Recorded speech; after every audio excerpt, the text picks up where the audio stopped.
Good morning students. हम lesson पढ़ रहे थे द कॉन्स्टिट्यूशंस ऑफ इंडिया, यानी कि भारत का संविधान कैसे बना है, कब बना है, क्यों बनाया गया, इसकी आवश्यकता क्यों पड़ी, ये सब हम इस लेसन के अंदर पढ़ेंगे। और मैंने इसमें आपको फर्स्ट में जो बेसिक बताया था वो मैंने ये बताया था कॉन्स्टिट्यूशन होता क्या, उसकी डेफिनेशन क्या होती है, कैसे बना है और क्यों, मतलब कि क्या इसकी इम्पोर्टेंस इसको बनाना पड़ा।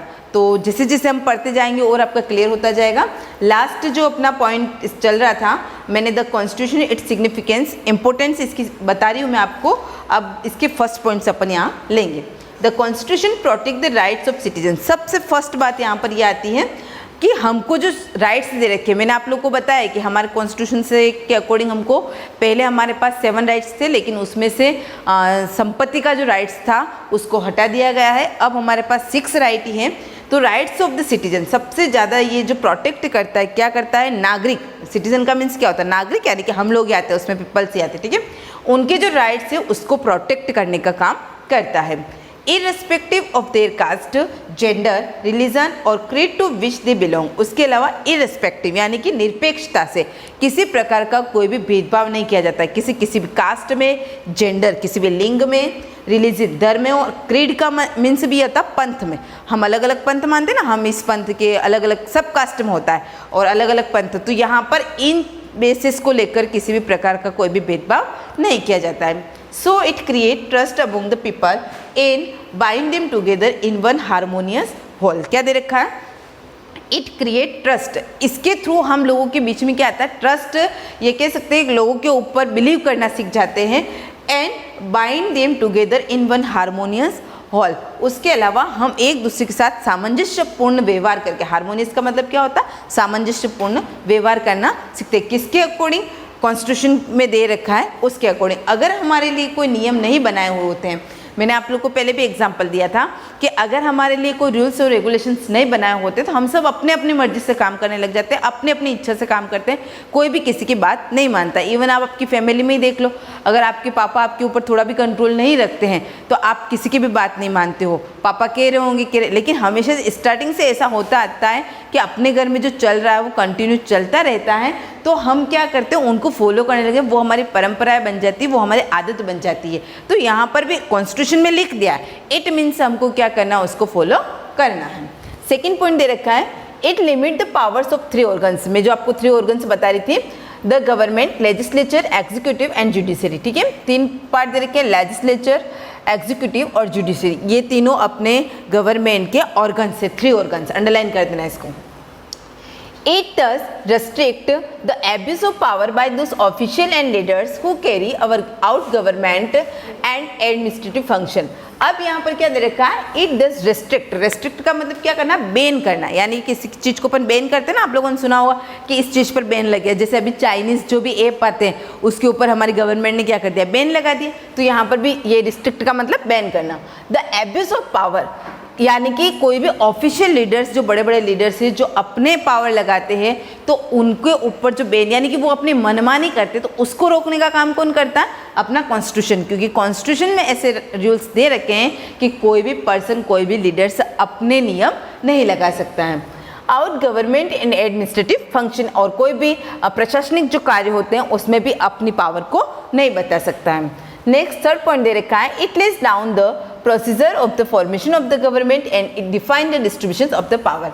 क्या दे रखा है, it less down the process, procedure को आप प्रोसेस भी कह सकते हो, of the formation of the government.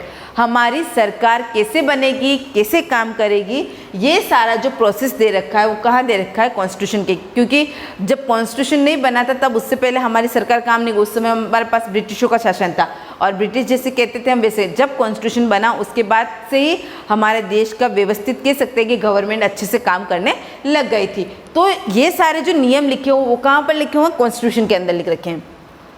And define the distribution of power, साथ ही साथ पावर्स, शक्तियों का जो है बंटवारा वो भी उसमें कर रखा है। इसमें भी मैंने आपको बताया था, आप लोग को 3 पावर्स डिस्ट्रीब्यूशन कर रखे हैं, सेंट्रल लिस्ट, स्टेट लिस्ट और कॉन्करेंट लिस्ट। तो उसमें अलग अलग पावर्स डिफाइन कर रखे हैं कि सेंट्रल गवर्नमेंट को क्या काम करना है, स्टेट गवर्नमेंट को क्या काम करना है। और कुछ ऐसे काम होते हैं जो ना तो सेंट्रल गवर्नमेंट कर सकती है ना स्टेट गवर्नमेंट कर सकती है, तो दोनों मिलकर उसको करते हैं। यानी कि कुछ सब्जेक्ट ऐसे होते हैं जो दोनों के बीच में रखे जाते हैं, दोनों सरकार उसके ऊपर काम कर सकती है।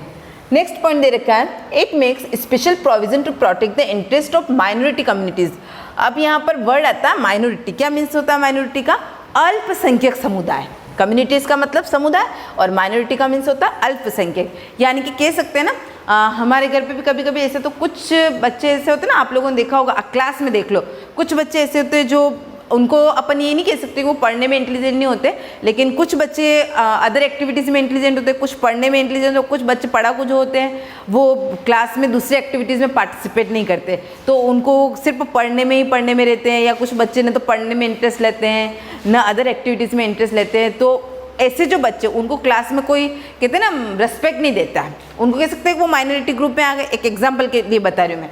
तो अब माइनॉरिटी के ग्रुप के ऊपर क्या हो, जो मेजोरिटी ग्रुप होता है वो क्या करता है, अपना पावर जमाता है, अपना रोब जमाता है कि मैं जो कह रहा हूँ वो तेरे को करना ही करना है। देखा ना कितनी बार मॉनिटर्स जो होते हैं वो क्लास में रोब जमाते हैं दूसरे स्टूडेंट्स के, फिर बच्चे कंप्लेन लेके आते टीचर्स के पास में, मैम ये मेरे ऊपर ऐसे बोल रहा, मुझे ऐसे बोल रहा। तो यहाँ पर ये माइनॉरिटी अपन कह सकते हैं क्लास के कुछ ऐसे बच्चे जो किसी भी काम में इंटरेस्ट नहीं लेते हो, नहीं करते हो, तो उनको जो मेजोरिटी वाले जो स्टूडेंट्स होते हैं जिनका बहुमत ज़्यादा होता है वो उनको क्या करते हैं, प्रेशराइज करते हैं। तो यहाँ पर भी यही दे रखा है, it makes a special provision to protect the interest of minorities community.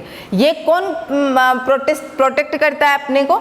हमारा कॉन्स्टिट्यूशन प्रोटेक्ट करता है। In the country it also ensure that the dominant group, dominant का मतलब यहाँ पर मेजोरिटी ग्रुप्स भी कह सकते हो, पावरफुल ग्रुप्स भी कहते हैं, uses its power to suppress other less privileged groups. Privileged groups का मतलब यहाँ पर ये होगा विशेषाधिकार, जिन लोगों को कुछ विशेषाधिकार मिले हुए हैं उनके लिए आता है। नेक्स्ट पॉइंट ले रखा है, it guarantee certain fundamental rights to the citizen which protect them from abuse और misuse of power by the government. It also define the duties of the citizen. देखो मैंने आप लोग को ये पॉइंट वैसे भी समझा दिया है, क्लियरली लिख रखा है, it guarantee certain fundamental rights of the citizen. ये क्या करता है, हमारे नागरिकों को फंडामेंटल राइट्स यानी कि जो मौलिक अधिकार दे रखे हैं उनकी पूरी गारंटी लेता है। कौन लेता है? अपना कॉन्स्टिट्यूशन लेता है। किसके लिए? विच प्रोटेक्ट देम फ्रॉम एब्यूज और मिसयूज, यानी कि न तो कोई उनका मिसयूज, यानी कि कह सकते हैं कि जैसे मैंने आपको एक एग्जांपल बताया कि हमारी सरकार के द्वारा जो 14 ईयर्स के बच्चे होते हैं, 6 to 14 ईयर्स, उनको फ्री एजुकेशन का पावर्स दे रखा है, यानी कि उनको राइट्स दे रखा है। लेकिन साथ ही साथ तो उनके पेरेंट्स की, उनके गार्जियंस की ड्यूटी बनती है कि वो अपने बच्चों को स्कूल भेजे। यहाँ पर सिर्फ सरकार की जिम्मेदारी नहीं बनती, यानी कि उन्होंने अपने को राइट दिया है, लेकिन साथ ही साथ उनको क्या करनी है, अपनी ड्यूटी भी फॉलो। पेरेंट्स के लिए क्या बन जाती है, वो ड्यूटी बन जाती है कि आप अपने बच्चों को स्कूल भेजो। और गवर्नमेंट ने ये राइट्स दिया है कि 6 to 14 ईयर्स के बच्चों को क्या मिलेगा, फ्री एजुकेशन मिलेगा। तो यहाँ पर क्या हो गया, राइट्स और ड्यूटीज़ क्या हो गए, दोनों मिक्स हो गए। यानी कि अगर आपको राइट्स दिया है तो आपको अपनी ड्यूटीज़ भी फॉलो करनी पड़ेगी। It also define the duties of the citizen, क्योंकि यहाँ पर क्या दे रखा है, हमारे कॉन्स्टिट्यूशन में नागरिकों के लिए ड्यूटीज़ भी दे रखी है। नेक्स्ट लास्ट पॉइंट है, it defines national goals which from the basic foundations of which the present and future of the country rest upon. In this regard, our constitution emphasizes upon democracy, socialism, secularism, etc., which form the core ideology of our national consensus. अब यहाँ पर क्या दे रखा है, इन define national goals, यानी कि हमारे राष्ट्रीय उद्देश्य क्या है, उनको भी प्रेजेंट में कैसे यूज़ करना है, फ्यूचर में हम कैसे उनको और ज़्यादा कर सकते हैं। तो ये हमारे ऊपर डिपेंड करता है कि हम हमारे देश को कितना आगे ले जा सकते हैं। किसके ऊपर? सिटीजन्स के ऊपर डिपेंड करता है। आप ऐसे नहीं कि आपने वोट दे दिया जिस पर्सन को, अब उसकी जिम्मेदारी है कि वो अपने देश को संभालता रहेगा, तो एक अकेले पर्सन की रिस्पॉन्सिबिलिटी नहीं होती है, हम सबकी रिस्पॉन्सिबिलिटी होती है कि हम अपने देश को कितना आगे बढ़ा सकते हैं। अब साथ ही साथ में in this regard our constitution emphasis upon democracy के लिए, सोशलिज्म समाजीकरण के लिए, सेक्युलरिज्म धर्मनिरपेक्षता, which from the core ideology of our national constitution. यानी कि ये जो विचारधाराएं दे रखी है, इनका विवेकपूर्ण रूप से अगर हम यूज़ करते हैं तो हम हमारे देश का जो संविधान है उसके लिए हम आसानी से मतलब कह सकते हैं कि उसको और पवित्र बना सकते हैं। किसके ऊपर डिपेंड करता है? ये हमारे ऊपर डिपेंड करता है, सिटीजन्स के ऊपर, क्योंकि कॉन्स्टिट्यूशन ने हमको अच्छी रेस्पॉन्सिबिलिटी, राइट्स, ड्यूटीज़ दे रखी है, तो साथ साथ में हमको भी उनको फॉलो करना चाहिए। और उसका सबसे इम्पोर्टेंट बात, हमें हमारे कॉन्स्टिट्यूशन का सम्मान करना चाहिए। अब यहाँ पर बहुत अच्छा एक एग्जाम्पल दे रखा है जो आपने कभी नहीं पढ़ा है और आपके लिए बिल्कुल नया है। नेपाल में जो कॉन्स्टिट्यूशन था उसके बारे में अब मैं आपको इसके बारे में ये बहुत अच्छा है और आज पूरा होगा नहीं तो हम इसको कल की वीडियो में कंटिन्यू करेंगे। और बहुत अच्छा है, आप इसको पहले से रीड कर लोगे तो आई होप आपको बहुत इंटरेस्ट आएगा, क्योंकि नई चीज़ है आपके लिए और बहुत अच्छी जानकारी आपको इससे मिलेगी। Thank you.